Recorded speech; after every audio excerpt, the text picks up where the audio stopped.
U.S. Airways and American Airlines may know by the end of the year if their planned $11 billion merger can proceed.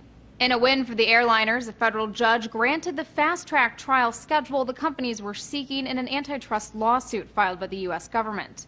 The Justice Department was hoping to be granted a March 2014 start date so its lawyers would have more time to prepare, but the judge set a November 25th start date, explaining the government's proposal was too far off, leaving the fates of the two companies and their tens of thousands of employees in uncertainty for too long. The DOJ filed a lawsuit shortly after the companies announced in mid-August they would be merging in an all-stock transaction that would create the world's largest airline.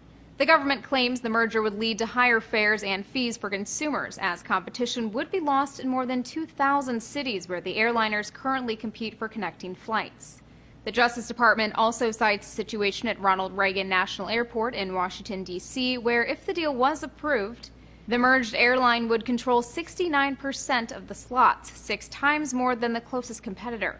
But the airliners argue the merger will allow them to offer more flights to more destinations, and say it will actually allow them to offer lower prices and better service.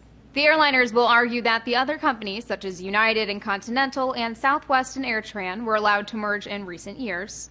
But a lawyer for the Justice Department said on Friday, "What we did in past mergers is not a defense to this merger."